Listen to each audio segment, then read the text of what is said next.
Hello，大家好。今日咧就會講下，如果俾人哋詛咒或者咒罵，咁會發生咩事嘅？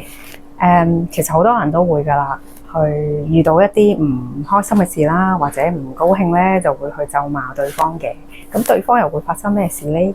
又或者係有啲朋友看似同你係好 friend，但係其實佢哋心裏邊就有呢一個妒忌心。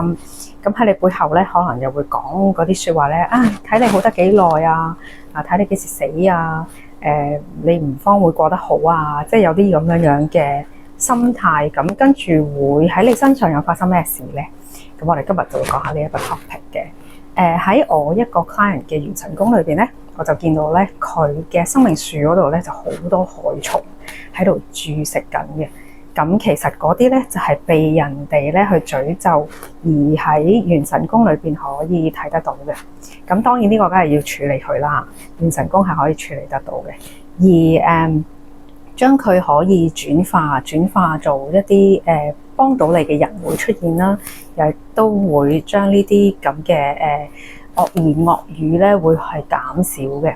咁唔可能會即刻冇晒嘅，因為呢啲需要時間，咁亦都需要再次調整嘅，即係唔係話你調整咗一次之後咧，佢會忽然間杜絕晒，就唔會嘅。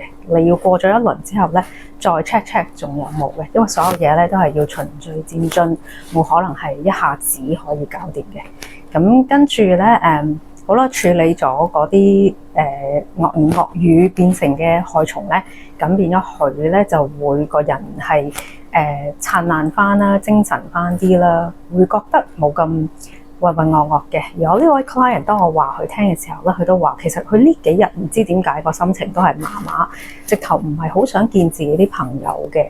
咁我話其實就因為咁嘅原因啦，即係你會feel 到，雖然佢哋係看似係好似你嘅好朋友，但其實內心咧都係有啲妒忌啦，同埋係會唔想你好嘅，係有啲黑心嘅。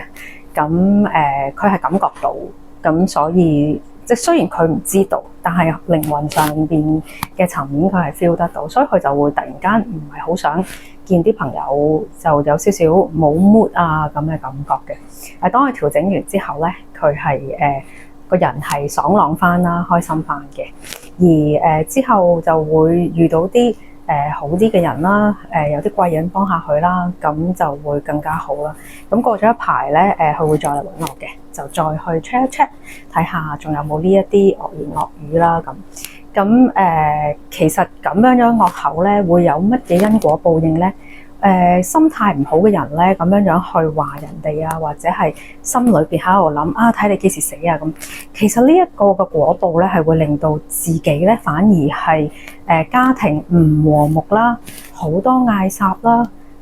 可能爸爸同自己爸爸媽咪同自己啦，小朋友同自己啦，或者伴侶同自己嗰個關係咧，係會變差嘅。呢個就係佢哋嘅報應嚟嘅。